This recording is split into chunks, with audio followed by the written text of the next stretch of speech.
Senate will return to order. Senator from the 20th is on deck.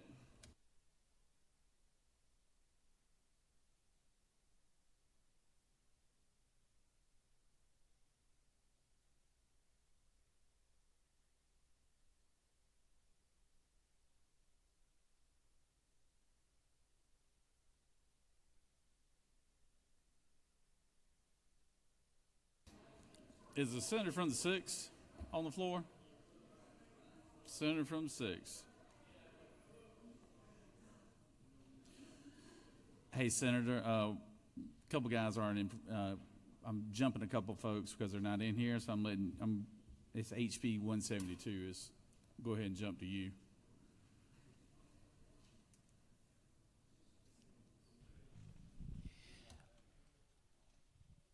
Mr. President, ask for unanimous consent to remove HB 172 from the table. All right. Secretary, read the caption.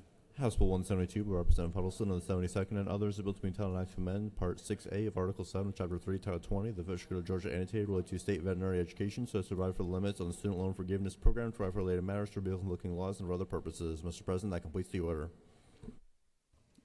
Is there objection? Hearing none. Secretary, finish the caption.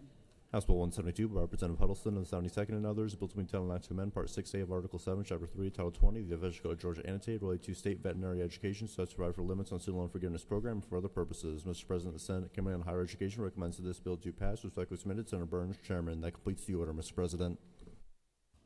Recognize Senator from the 6th.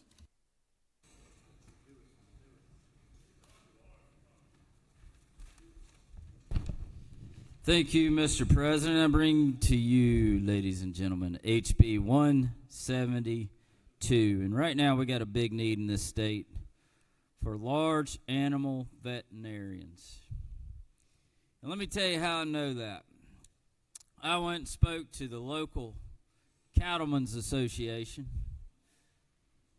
And when I got there, we had a presentation on children, cover your ears, on bull semen.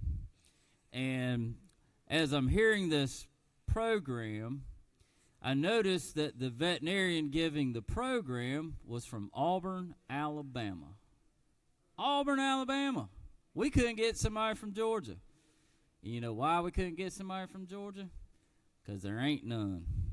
So, this bill just simply enhances the veterinarian large animal loan repayment program. For that, I will yield for questions.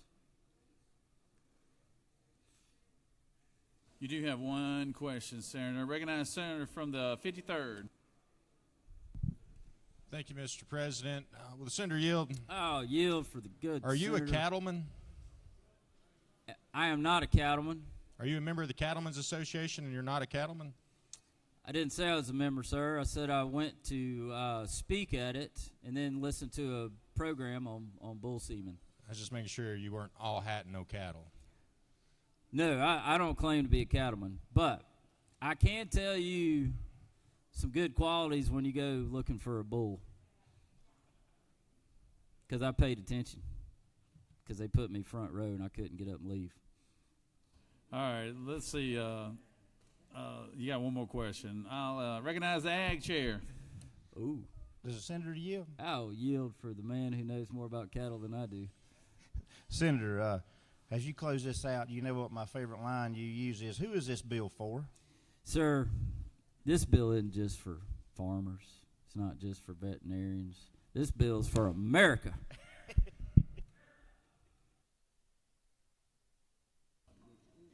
All right. Does any other senator wish to speak for or against the measure? Chair hears none. Is there objection to the previous question being ordered? Chair hears none. The previous question is ordered. Is there objection to agreeing to the report of committee which is favorable to the passage of the bill? Chair hears none. The report of the committee is agreed to. Is there objection to the main question being ordered? Chair hears none. The main question is ordered. All those questions on the passage of the bills, all those in favor vote yea. All opposed nay. Secretary, unlock the machine.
On the passage of the bill, the yeas are 43 and the nays are 4. This bill, having received the requisite constitutional majority, is therefore passed.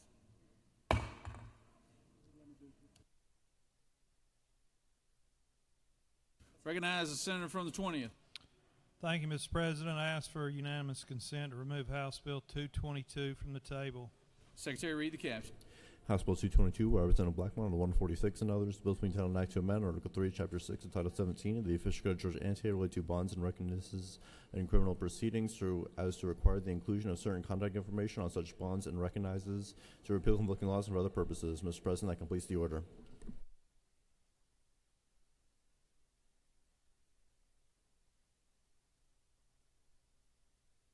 Is there objection? Without objection, Secretary, finish the caption. House Bill 222 by Representative Blackmon on the 146 and others. Bills being titled an act to amend Article 3, Chapter 6, and Title 17 of the Official Code of Georgia Annotated related to bonds and recognizances and for other purposes. Mr. President, the Senate Committee on Judiciary recommends that this bill do pass. Respectfully submitted, Senator Strickland, Chairman. Mr. President.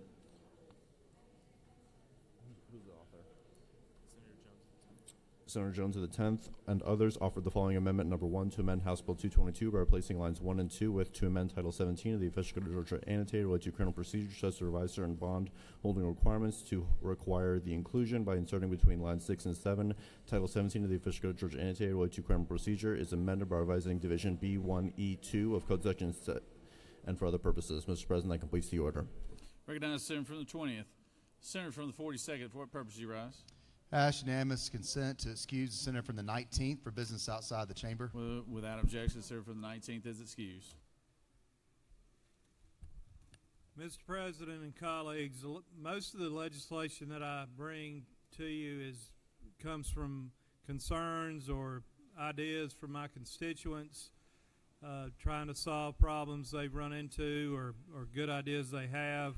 And that's what House Bill 222 is. We had Representative Blackmon and I had a court clerk suggest to us that when she's dealing with bonds, that they needed additional contact information for the principal and the surety. It would just make their life easier and be better for all the parties involved. So all this bill does is adds to, currently they are required to provide a mailing address of the principal and surety. This would make additional information be provided, the full name of the principal and surety, the email address, and a phone number. And that's all the bill does.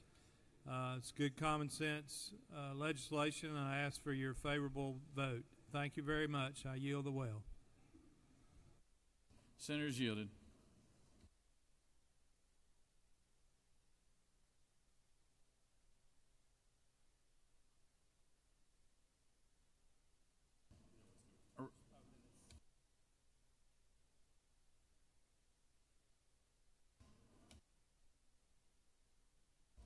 Recognize the senator from 29 to speak to the amendment.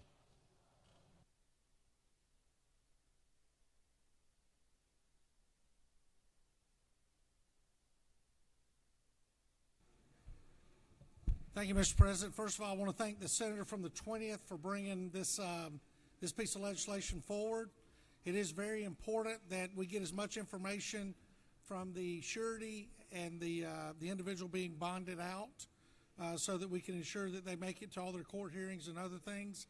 Well, all the amendment does is a couple of years ago we did a piece of legislation that allowed bail funds to be a part of Title 17 in Georgia. What this does is lower the cap a little bit to give more opportunities for not only the bail funds to get into it, but for anybody else, because our ultimate goal is that our jails only house the most violent individuals in Georgia, and I think this is a step in the right direction. Thank you, Mr. President. I yield the well.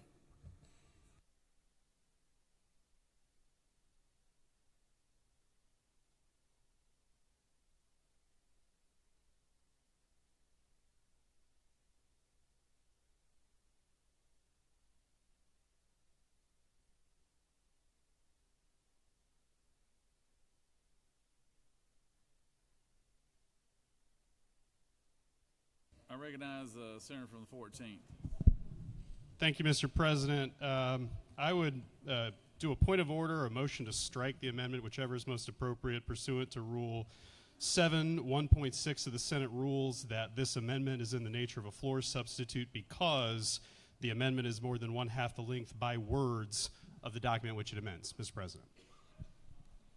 So give me your official motion then, Senator. if you don't mind. The motion is to strike the amendment under Rule 7, 1.6 because it's in the nature of a floor substitute. The specific reason is not lines, but there are more than half, well, the number of words in the amendment is more than half the number of words in the underlying legislation, Mr. President. All right, let's pull that code section, Senator. Hold on.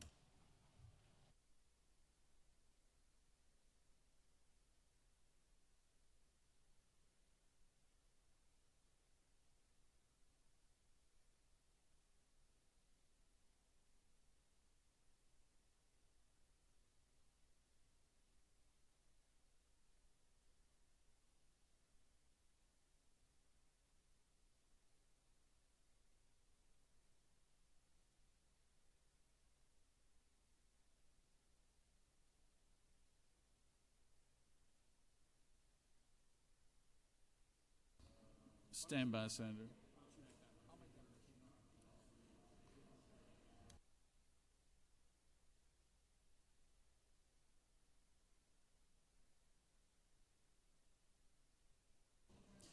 I recognize the Senator from the 29th. Yeah, Mr. President, without, ask for unanimous consent to withdraw the amendment. Senator's requesting to withdraw the amendment. Is there objection? Without objection, the amendment is withdrawn. You see that bipartisan working together right there? I tell you what, I mean, love is in the air. Tell you what, thankful for the senator from the 14th. All right. Does any other senator wish to speak for or against the measure? Chair hears none. The previous question is ordered. Is there objection to agreeing to the report of committee which is favorable to the passage of the bill?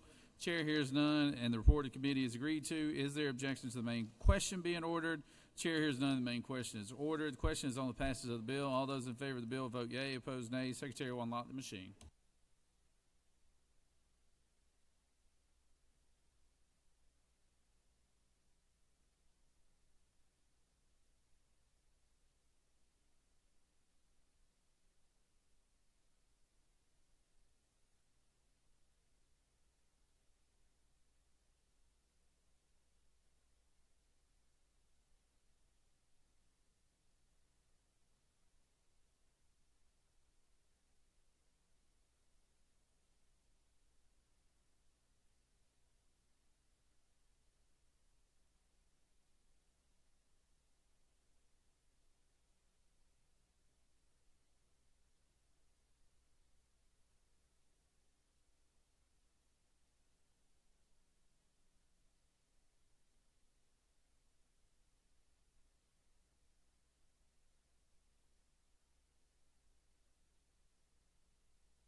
On the passage of the bill, the yeas are 52 and the nays are 0. This bill, having received the requisite constitutional majority, is therefore passed. Senator from the 41st, what purpose do you rise? I ask for unanimous consent to excuse the senator from the 22nd. From the 22nd? Yes, sir. Without objection, the senator from the 22nd is excused. Secretary Reed, House Bill, or excuse me, I recognize Senator from the 3rd on House Bill 235. Mr. President, I ask unanimous consent to take HB 235 off the table. Secretary, read the caption. House Bill 235 by Representative Townsend, the 179th, and others, a bill between title and act to amend Article 1 of Chapter 1 of Title 20, the official code of Georgia annotated related to general provisions relative to education, so as to require employers of school employees to provide leaves of absence for the donation of bone marrow and organs, to provide for standards and conditions for granting such leaves in absence, and for other purposes. Mr. President, that completes the order.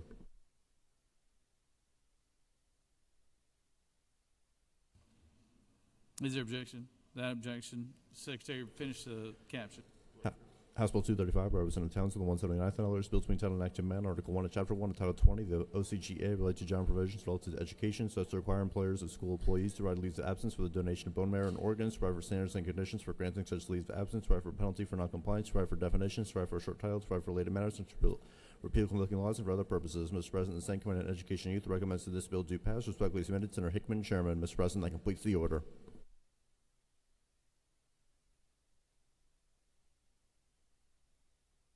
Senator from the 3rd.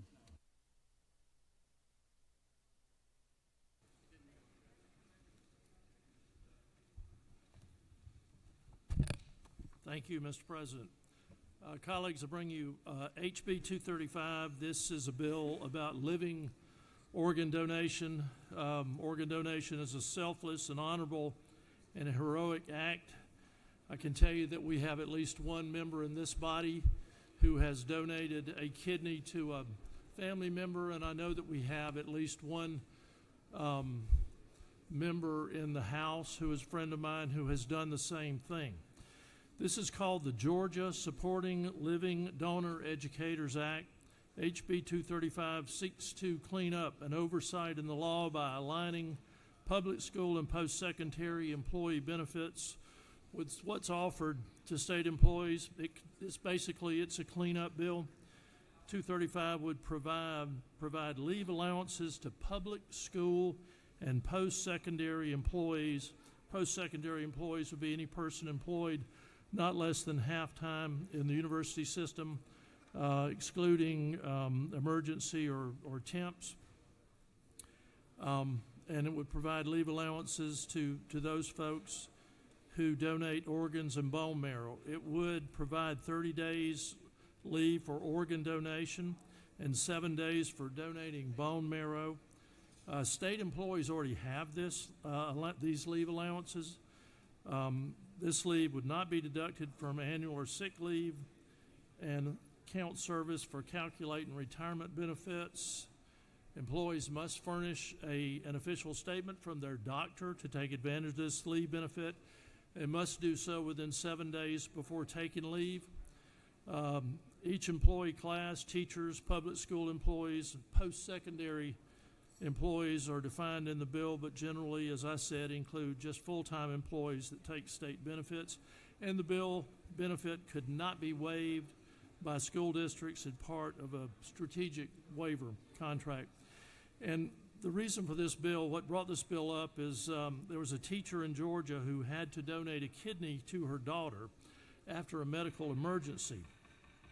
The educator attempted to take advantage of the 30-day leave given to state employees, thinking it would apply to her, and was shocked when her school district claimed that it did not. Even though she tried to align the surgery and her recovery with the holidays, she was ultimately forced to take up all of her accumulated sick days, and it ended up costing her $5,000. Now, we understand that the district was just following the law, but here we make the law and we can correct this. I ask for favorable consideration of this and would be glad to answer any questions. You have no questions, Senator. Thank you, Mr. President. Recognize Senator from the 56.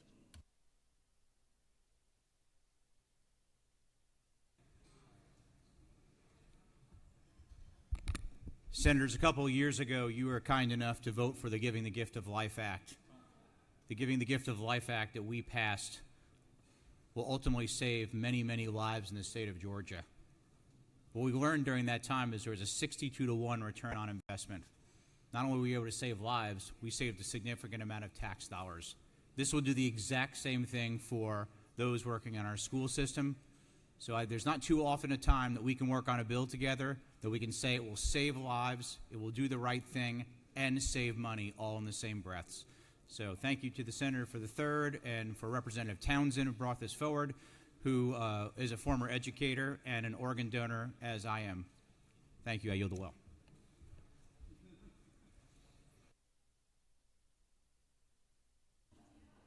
Right. The Senator's yielded. Would you like to go to the well? Parliamentary inquiry. State your inquiry. Is it not true that under the leadership of a former chairman of the Health Committee on the House side, we once had, as a part of the encouragement for organ donation, we would give a $5 deduction on a driver's license if you signed to be an organ donor. Isn't it true that that might be yet another incentive that we could place to increase organ donation in our state? You know, Senator, going forward? that sounds like something that'd be good to take up in the off season. Thank you.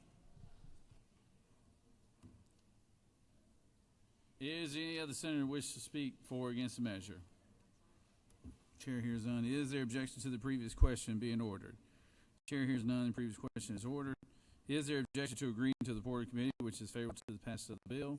Chair hears none. The report of committee is agreed to. Is there objection to the main question being ordered? Chair hears none. The main question is ordered. Questions on the passage of the bill. All those in favor of the bill vote yea. Opposed, nay. Secretary will unlock the machine.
Senator from the 45th.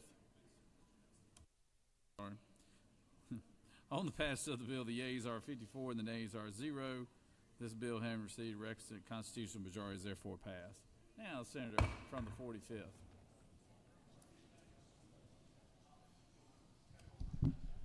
Thank you, Mr. President. I ask for unanimous consent for HB 360 to be elevated from the table. Secretary, read the caption. House Bill 360 by Representative F. Strachan, 104th and others. The bill to be entitled an act to amend Article 2, Chapter 7, Title 48 of the Official Code of Georgia Annotated related to the income tax imposition rate computation exemptions and credits so as to revise the tax credit for the rehabilitation of historic structures, to authorize the credit to be claimed in the taxable year of the year their certificate of occupancy is obtained for certain pre-approved rehabilitations, provide for related matters, for looking laws, and for other purposes. Mr. President, that completes the order. Is there objection? Hearing none, Secretary, finish the caption. House Bill 360 by Representative F. Strachan, 104th and others. Bills to be entitled an act to amend Article 2, Chapter 7, Title 48 of the OCGA related to income tax imposition rate computation exemptions and credits so as to revise the tax credit for the rehabilitation of historic structures, to authorize credits to be claimed in the taxable year of the year certificate of occupancy is obtained for certain pre-approved rehabilitations and for other purposes. Mr. President, the Senate Committee on Economic Development and Tourism recommends that this bill do pass. Respectfully submitted, Senator Beach, Chairman. Mr. President, Senator Doles of the 27th and others offer the following amendment. Number 1, to amend House Bill 360 by replacing on line 3 the credit with a reduced credit by deleting inserting 1 on line 13 by replacing inserting 2027, 2028, or 2029 on lines 15 and 16 with inserting 2027 or 2028 by replacing lines 19 through 24 with the following: on or before July 1st, 2026, provided, however, that any taxpayer that claims tax credits pursuant to the subsection in tax year 2026 shall only be allowed to claim such credits in an amount and for other purposes. Mr. President, that completes the order. Recognize Senator from the 45th.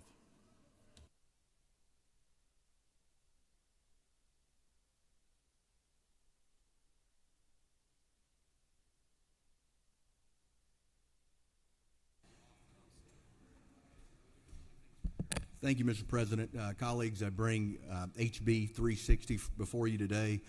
This bill we have debated at great length. I think everybody in the chamber understands what the bill does. Has to do with our historical tax credits, and the senator from the 27th has a friendly amendment that I think will help ease some of the concerns within the chamber. With that, Mr. President, I yield the well.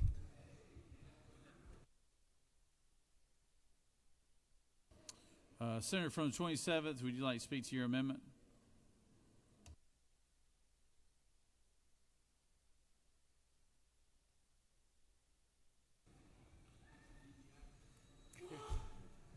Thank you, Mr. President, colleagues.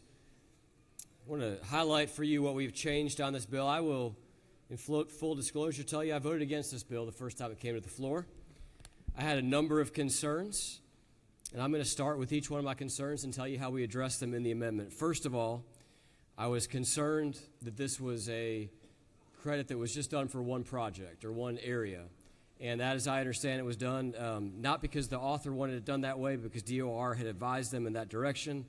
But we've had a conversation with DOR, and then we've also talked to the bill sponsor, and we are replacing lines 19 through 24 in the bill. And what that does is it removes the requirement that this be within a 10-mile radius of Cabbagetown. So the statewide piece of this is now in place. I was concerned with pulling 3 years of credits forward. So we are changing it so that you can only pull forward years 2027 and 2028. I was also concerned that the state would be pulling money forward at a disadvantage to a revenue shortfall in the budget without any sort of financial benefit to the state. So what we are doing is we're saying that if you pull forward 2027 tax credits, you do so at 90 cents on the dollar. If you pull forward 2028 tax credits, you do so at 85 cents on the dollar. As you all know, for the money that we hold in the reserves, we do overnight swaps, a number of other things, and we're earning 4.5% to 5.5%.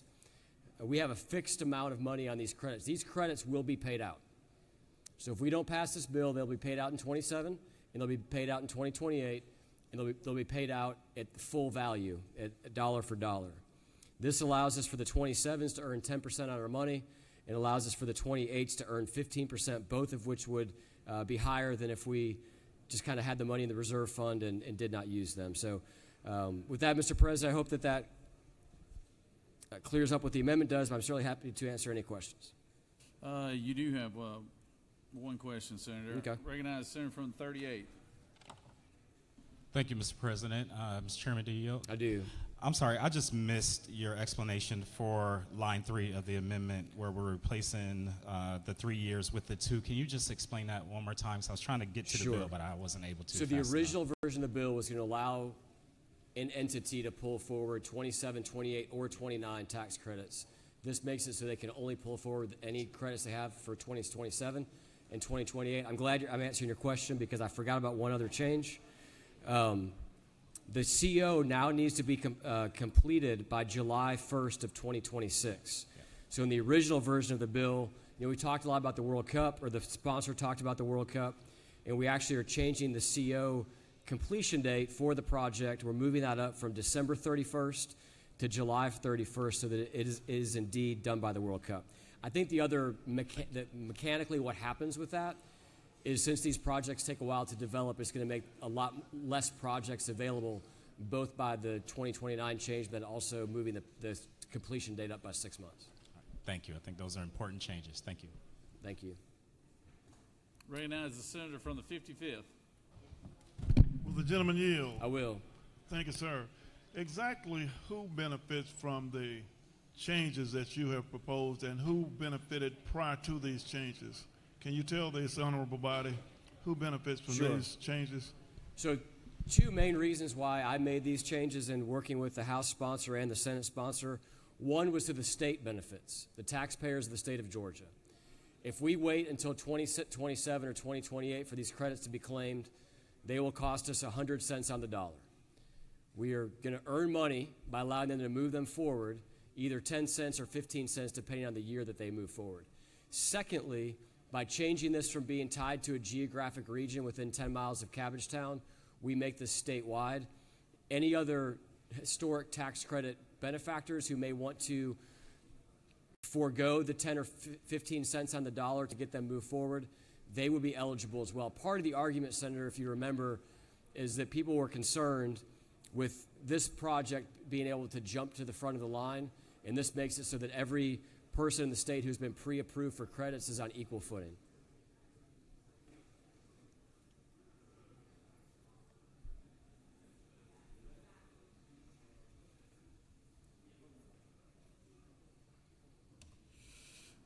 Recognize the senator from the 53rd. Thank you, Mr. President. With the senator yield. Yes, sir. So your amendment makes this statewide and not just within the 10-mile radius. Is that correct? Correct. Okay. So 2026 is the triggering mechanism.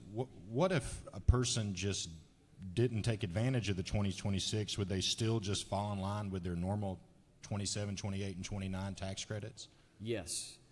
So should they either not be complete, or you may have developers who will say, we don't want to pay 10% to be able to pull forward a year because we can go borrow against this money at 5% and arbitrage that.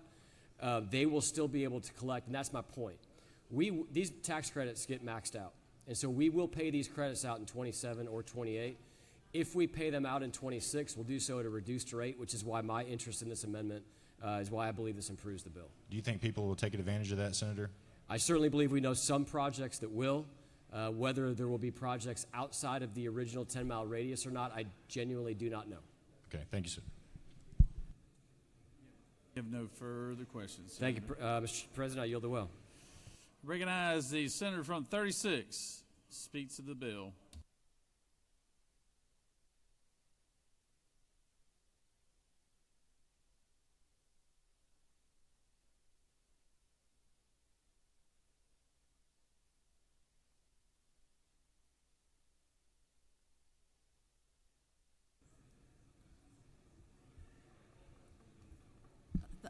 Thank you, Mr. President. Colleagues, regarding House Bill 360, there's probably a small demographic of people that really follow these historic renovation tax credits, and this bill has kind of put it before all of us. I want to point out that historic renovation tax credits are a good thing. When we did a study on it several years back, led by the Finance Committee Vice Chair, it was proven that the state makes money. The state comes out on top by having a tax credit for historic preservation and renovation. And it was actually almost, for every state, for every $1 of state expenditure, the state recognized close to $4 coming in from all of the activity of the preservation in these commercial historic tax credits. We also have residential historic tax credits. Now, what has happened is that this has incented, this tax credit is not unimportant, it's important. And it incents, gives the incentive to launch and complete historic restoration and renovation that would otherwise possibly not happen. The problem is, and I'm voting for this bill today, the problem that I think we need to tackle going forward is we need to look at the level of historic preservation tax credits. It's capped at $30 million per year. And there was a bill that came out of Ways and Means to raise the cap from $30 million to $50 million. That did not ever get over here to this side. I would have liked to have seen that in this bill. But I say to you, we need to understand that tax credit, understand its value, and see that statewide there are pressing needs for investment in historic preservation. Do you know, it's my information, I've been told that Florida, South Carolina, Alabama, Mississippi, and Texas all have much higher levels of investment in historic preservation and renovation. And we have needs all over the state. I know the senator from the 46 spoke up about needs in the city of Athens, the home of the university, for these tax credits to be available. But right now, the big news is we don't have enough. We're not investing enough in these tax credits, which one, bring back properties, preserve treasures that we have all across our state of historic buildings. And I know that the Representative Penny Houston from Nashville, from the House. This was something that she dedicated herself to for her small town, to have Main Street renovation of historic old buildings. So it's applicable and a plus in tiny little communities and in great big cities like Atlanta, where there are these properties that are crying out for preservation and investment. And so I say to you, as I cast my vote for this bill, which has been is altered somewhat by the amendment that the senator has presented in the well prior to my coming to the well. This is not unimportant, and I am supporting this bill and urging many more of us to heed the call that we need to catch up with the other states on what we invest in historic preservation. If we don't, it crumbles, it's gone, and it never comes back. And we have a state that's just full of historic structures that we need to be treasuring and renovating, and we can do that. And I know the author of the bill from the House, who's worked very hard on this bill and worked with all of the stakeholders on it, and has told me that he is happy to roll up his sleeves and work with us going forward to see that we have historic tax credits that are a plus, not reducing it, not reducing what's there, expanding it, and meeting the needs that we have all across our state. And I know there are people all across this room that can bring their testimony about what happened with the great restoration or renovation that was done in their district with the benefit of these tax credits. I have made my point. I hope my point has been heard. We have a lot to try to understand, get our arms around on these historic preservation tax credits, but they play an important role, and they generate revenue for the state, good people. They generate revenue for the state, and not a dime of state money goes out until the work is done, until money's been expended, and then this tax credit is provided after going through a lot of hoops to get to that point. So if there are no questions, I'll yield the well. I'm happy to yield to questions, but that is my perspective on supporting House Bill 360. Senator, you have no questions. Thank you. I yield the well. We have a late arriving amendment here. Secretary, read the amendment. Mr. President, Senator Tillery, the 19th, offers the following amendment number 2 to amend House Bill 360 by replacing on line 3 the credit with reduced credits by inserting after 2026 on line 19 the following. Provided, however, that any taxpayer that claims tax credits pursuant to the subsection in tax year 2026 shall only be allowed to claim such credits in an amount, A, not to exceed 90% in the amount otherwise allowed pursuant to code section if such credit was pre-approved for tax year 2027, B, not to exceed 80% of the amount otherwise allowed pursuant to this code section if such credit was pre-approved for tax year 2028 or and for other purposes. Mr. President, that completes the order. Recognize the senator from the 19th to speak to his amendment.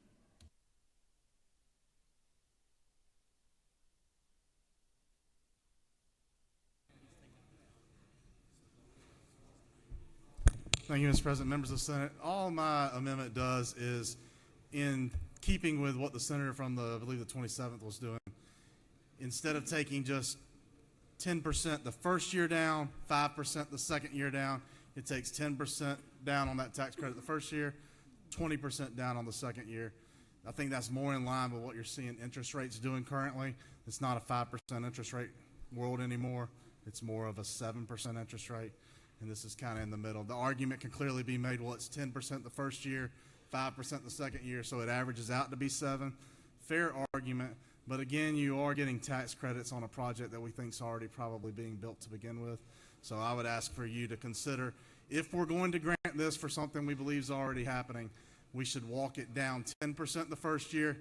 If you're going to pull it forward 2 years, 20% if you're pulling it forward for 2 years. That's it. If there's any questions, happy to answer them. And everyone vote your conscience. You have no questions, Senator. Recognize the senator from the 21st. Speak to the bill.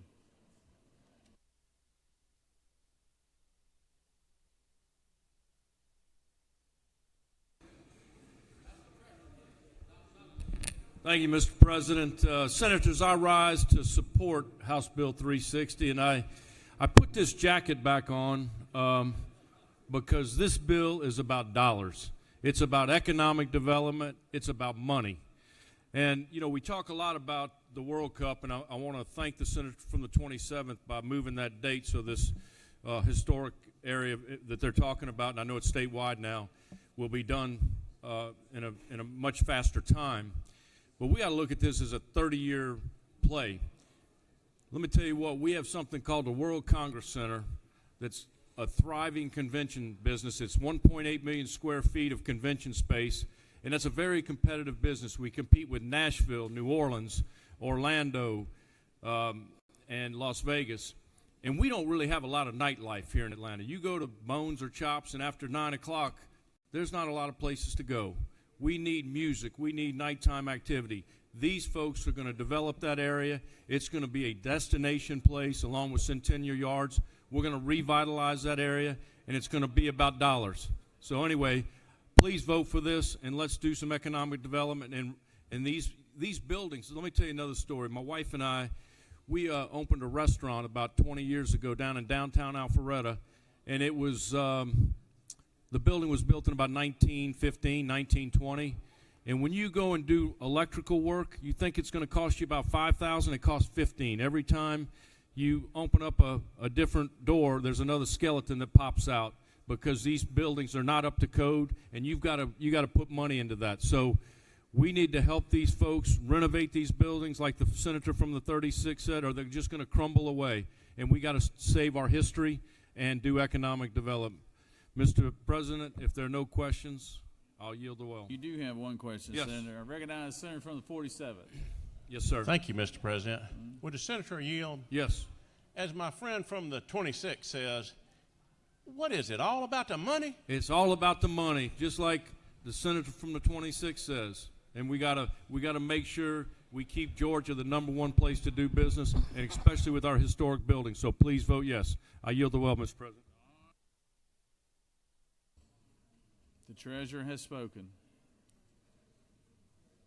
Does any other senator wish to speak for or against the amendment? Senator from the 18th, the pro tem. Thank you, Mr. President. I'm going to be brief, but I do want to speak to the two amendments that we've got on this bill, and I'm going to commend the senator from the 27th for his work with the parties, with the stakeholders, with the leadership over in the House to come up with the terms that are in Amendment Number 1. I support the terms of Amendment Number 1. Not only is it good for the bigger picture, I think it's also good for the relations, but also the mathematics work out so that what's reflected here is one where, although this is better for the state to do this than the bill was originally drafted, it's fair. I think Amendment Number 2 is one that, quite frankly, is a bit punitive, and I think one thing we need to understand is that these credits have already been granted. They're coming in the future. They've been granted to the applicant who is now the anticipated recipient, so they're going to get the money. Their receipt of these tax credits in the future years is not going to impact others because of the way they're staged, and so I think and appreciate Senator from the 27th, and I appreciate Senator from the 45th for bringing this bill, but in particular, this carefully crafted compromise that we've got with Amendment Number 1 is fair to everybody. It's fair for the state. And I think it continues to send a good message that the money man who was up here before me tries to tell us about, which is that Georgia is a great place for economic development. And I think my senator friend from the 26th, I don't know if he agrees with this or not, but maybe he does. He does. Okay, I understand. But with that, I urge your support for Amendment Number 1. Let's pass 360 while this deals with an Atlanta project. And I know those of us that live outside Atlanta sometimes envy all the economic development in Atlanta. But the truth is, as our capital city, Atlanta, goes, so goes the economic temperature and conditions for the rest of us around the state. So we're all in this together. Let's vote for Amendment Number 1 and pass pass House Bill 360. I would yield the well. Senator from the 13th, are you for this thing or against it? Huh? You're for it? Well, you know, there is this thing called overselling something. All right.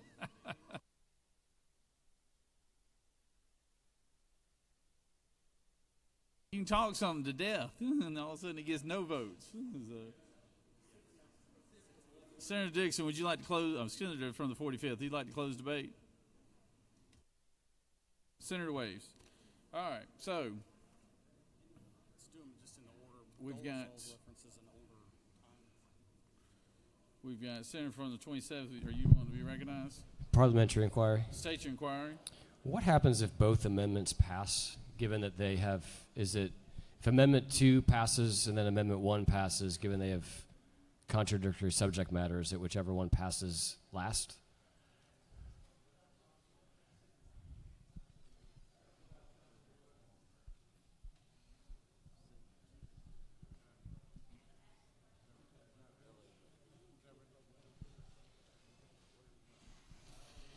It is of the chair's opinion that if Amendment 1 does pass, then it will basically gut Amendment 2.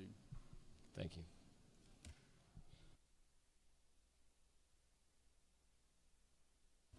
On the adoption of Amendment 1, is there objection to Amendment 1? Without objection, Amendment 1 is adopted.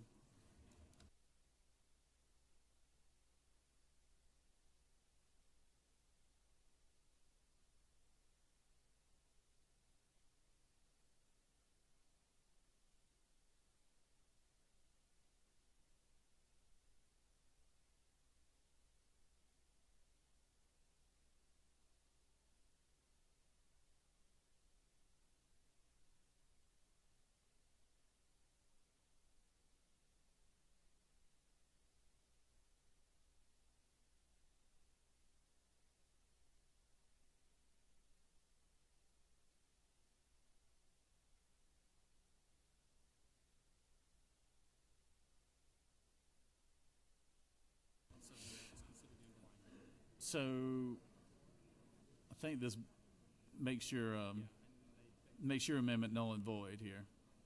All right.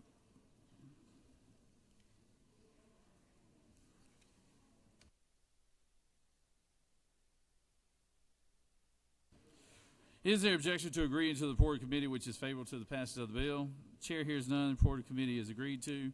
Is there objection to the main question being ordered? Chair hears none. The main question is ordered. Question is on the passage of the bill as amended. All those in favor of the bill vote yea. All opposed, nay. Secretary, unlock the machine.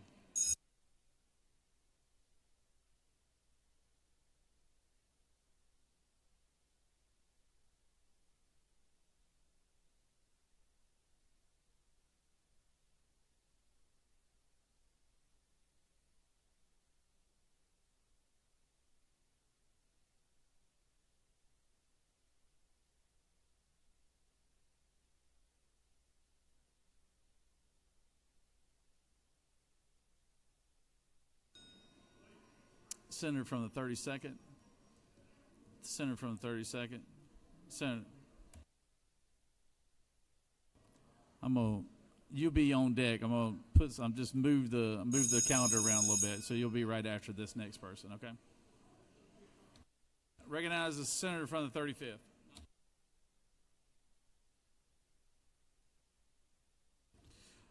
On the passage of the bill, the yeas are 49 and the nays are 6.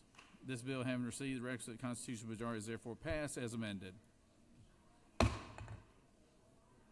Recognize the senator from the 35th. Mr. President, I ask for unanimous consent to remove HB 422 from the table. Secretary, read the caption. House Bill 422 by Representative McCollum, the 30th, and others, bill to entitle an act to amend Chapter 18 and Title 45 of the OCGA related to employees' insurance and benefits plans as to require the state employees' health insurance plan to include high-deductible health plans, to provide for related matters, repeal conflicting laws, and for other purposes. Mr. President, that completes the order.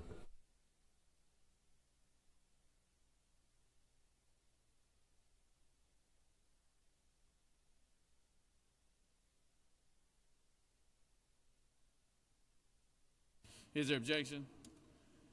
Hearing none, Secretary, finish the caption.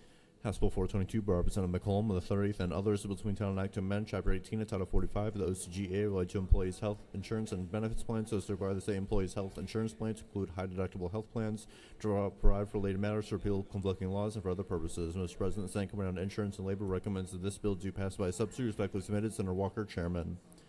Mr. President, the Senate Committee on Insurance and Labor offers the following substitute to House Bill 422, bill to be titled and act to amend Chapter 18 of Title 45 of those GA related to health employees insurance and benefits plans, so as to require that the state employees' health insurance plan include high deductible health plans and for other purposes. Mr. President, that completes the order.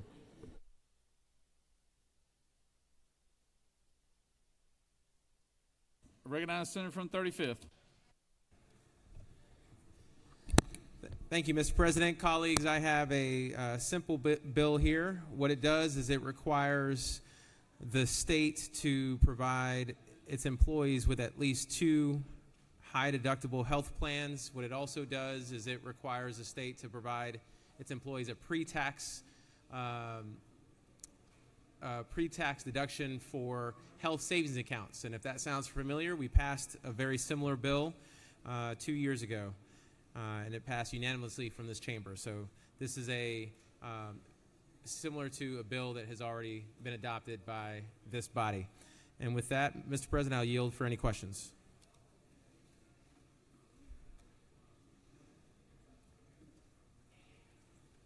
No questions, Senator. Thank you so much. I'll yield the well.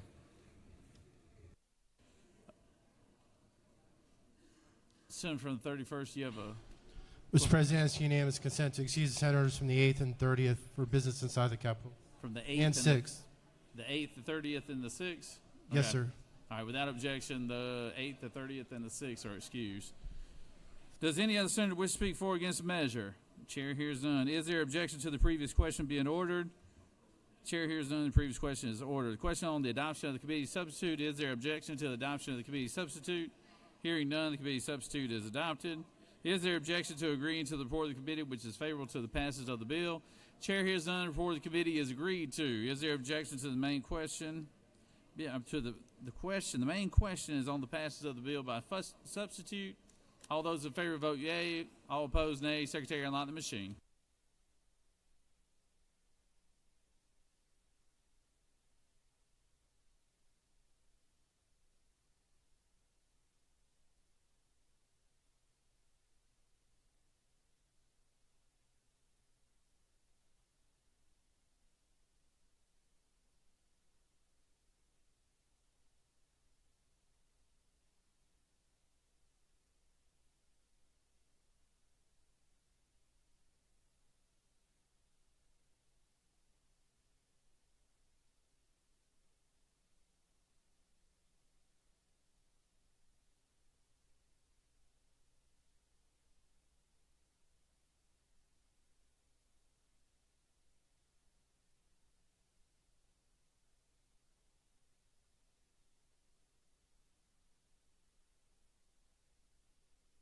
On the passage of the bill, the yeas are 52 and the nays are 1. And this bill, having received the requisite constitutional majority, is therefore passed by substitute.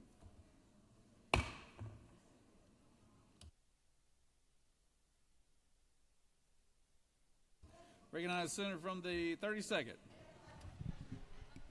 Mr. President, I ask for unanimous consent to remove House Bill 352 from the table. Secretary, read the caption. House Bill 352 by Representative Seabaugh of the 34th and others, the bill to be entitled an act to amend Code Section 49-4-159.4 of the Vista Georgia annotated related to coverage for continuous glucose monitors, to revise coverage criteria to include Medicaid recipients with gestational diabetes, to provide for related matters, to provide for short titles, to repeal conflicting laws, and for other purposes. Mr. President, that completes the order.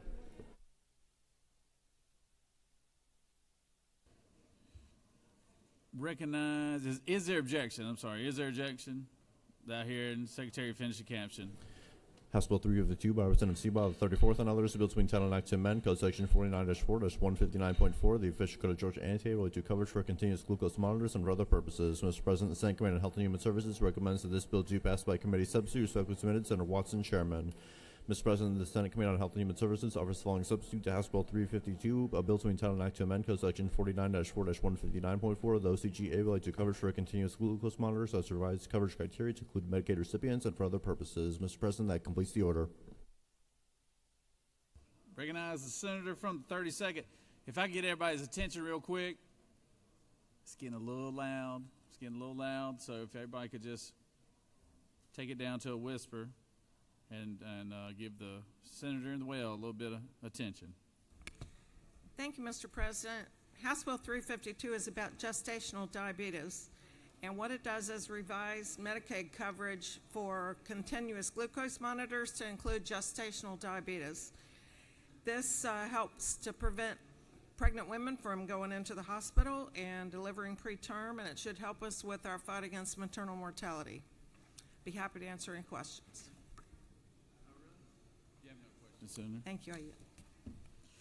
Does any other senator wish to speak for or against the measure? Chair hears none. Chair, would you like to speak in the well? Recognize the senator from the 7th.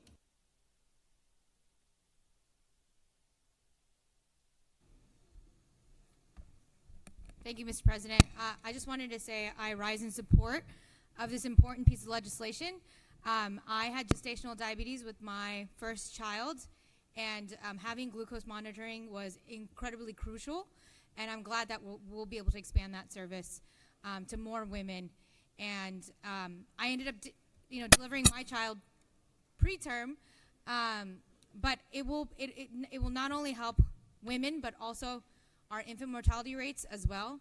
And so I'm sure everyone's going to vote yes. Please, everyone, vote yes on this important piece of legislation. Thank you.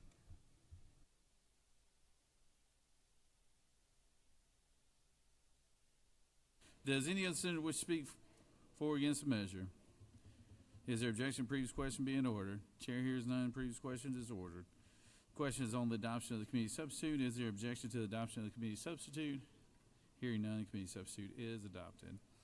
Is there objection to agreeing to the report of committee, which is favorable to the passage of the bill? Chair hears none. Report of committee is agreed to. Question is on the passage of the bill by substitute. All those in favor vote yea. All opposed nay. Secretary, unlock the machine.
On the passage of the bill, the yeas are 51, the nays are 1. This bill having received a requisite constitutional majority, therefore passed by substitute.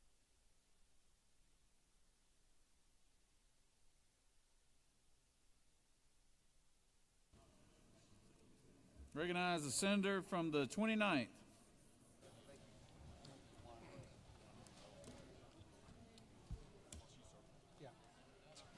Senator, you got to make a motion. I don't want to bother you while you're doing your thing, but that amendment that Jason 238, Senator. Mr. President, I ask for unanimous consent to lift House Bill 238 off the table. Secretary, read the caption. House Bill 238 by Representative Lumsden of the 12th and others, a bill to entitle an act to amend Chapter 8 of Title 35 of the OCGA related to employment and training of police officers, so as to require the Georgia Peace Officer Standards and Training Council to create and maintain an at-risk adult training course focusing on officer response to individuals with Alzheimer's disease or dementia, to provide for requirements for such course, to provide for collaborative course development with the Division of Aging Services, to provide for related matters, to repeal conflicting laws, and for other purposes. Mr. President, that completes the order.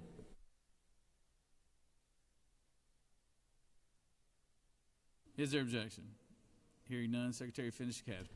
House Bill 238 by Representative Lumsden of the 12th and others, a bill to entitle an act to amend Chapter 8 of Title 35 of the OCGA related to employment and training of police officers, so as to require the Georgia Peace Officer Standards and Training Council to create and maintain a risk and for other purposes. Mr. President, the Senate Committee on Public Safety recommends that this bill do pass. Respectfully submitted, Senator Albers, Chairman. Mr. President, that completes the order. Recognize the senator from the 29th.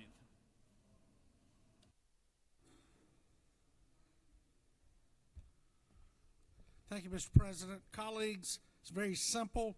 I think we all understand the issues we're having with Alzheimer's here in Georgia and throughout the country. All this does is just require that GIPSTIC create training for law enforcement personnel, medical personnel, and behavioral health co-responders regarding police response for at-risk adults, those who suffer from Alzheimer's. There's no additional funding needed. GIPSTIC was contacted during this process by the House carrier, Chairman Lumsford, and had no issues with it. The bill passed out of the House and is now ours to consider. I would greatly appreciate your positive vote on this legislation, HB 238.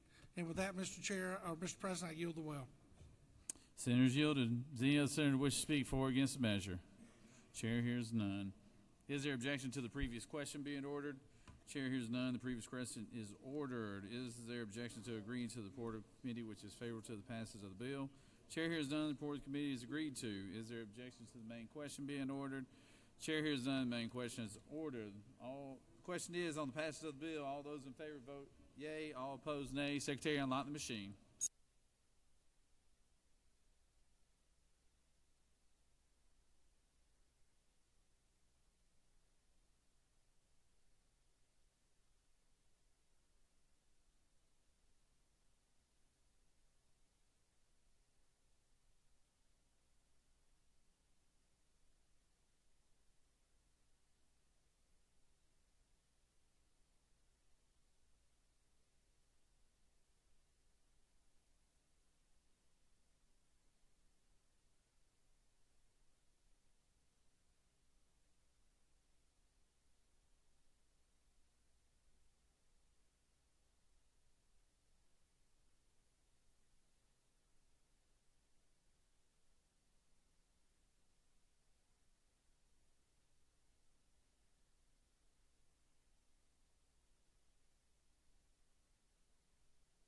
On the passage of the bill, the yeas are 52, the nays are 0.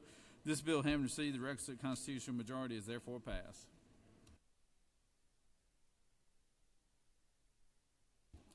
Recognize the senator from the 23rd for a motion. President, I request that House Bill 399 be removed from the table. Secretary, read the caption. House Bill 399, Representative Oliver, the 84th and others, a bill to be entitled an act to amend Article 1 of Chapter 7, Title 44, the official code of Georgia annotated related to landlords and tenants in general, so as to require certain residential landlords to have in-state staff to manage tenant communications related to such properties, to provide for related matters, to repeal conflicting laws, and for other purposes. Mr. President, that completes the order.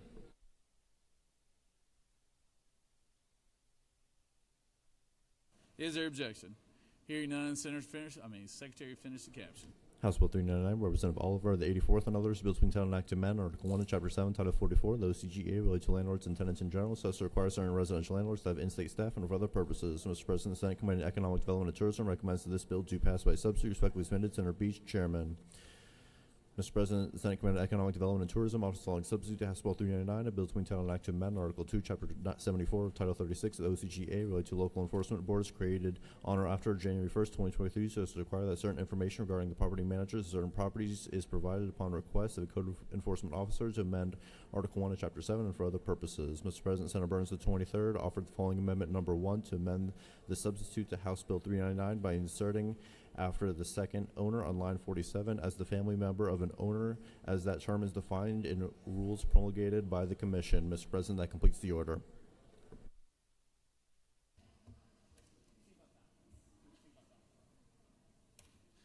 Recognize the senator from the 23rd.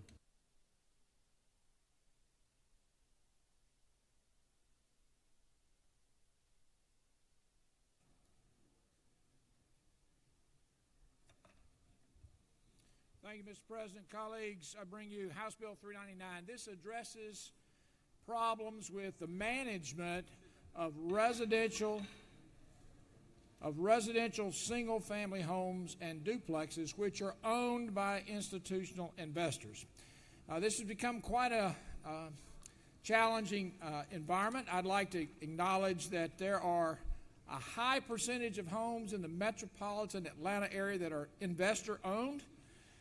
In Senate District 10, there are 4,901 homes owned by an investor group. That's 49.2% of all single-family homes available in Senate District 10. In Senate District 43, it's 39. In Senate District 30, it's 28. In Senate District 45, it's 31. In Senate District 28, it's 26. So, in many of our districts, more than 25% of single-family residential rental property is owned by institutional investors. This bill just requires that investor group have a broker that is a resident of Georgia, or if they're not a resident of Georgia, that broker is not a resident of Georgia, then they employ a property manager who resides in Georgia to make sure that they can deal with tenant communications, tenant coordination, repairs, maintenance, and those types of challenges. The amendment is a friendly amendment. It adds in Section 2 on line 47, it adds the ability for an owner's family member. So as the family member of the owner to also satisfy the exception. You'll notice that Section 2 deals with exceptions to the requirement to have in-state property management or property brokerage, but this would just allow this family to continue to own and operate their property. I'm happy to accept any questions, or I'm happy to yield the well. You have no questions, Senator. Thank you. I yield the well. Does any other senator wish to speak for or against the measure? Chair hears none. Is there objection to the previous question being ordered? Chair hears none. The previous question is ordered. Questions on the adoption of Amendment 1. Is there objection to adoption of Amendment 1? Objection. Amendment 1 is adopted. Questions on the adoption of the committee substitute as amended. Is there objection on the adoption of the committee substitute as amended? Hearing none, the committee substitute as amended is adopted. Is there objection to agreeing to the report of committee which is favorable to the passage of the bill? Chair hears none. The report of committee is agreed to. Is there objection to the main question being ordered? Chair hears none. The main question is ordered. Questions on the passage of the bill as by substitute. All those in favor will vote yea. All opposed nay. Secretary, unlock the machine.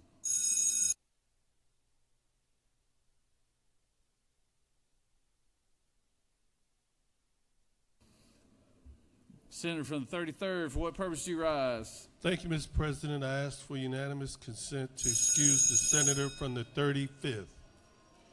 Without objection, the senator from the 35th is excused.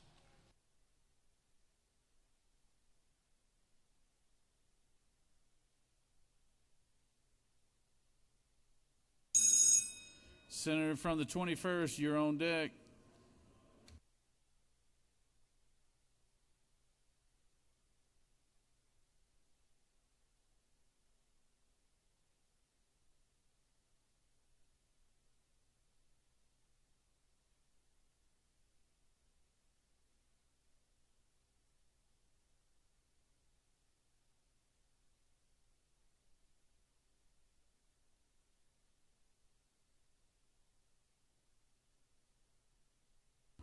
On the passage of the bill, the yeas are 41, the nays are 9.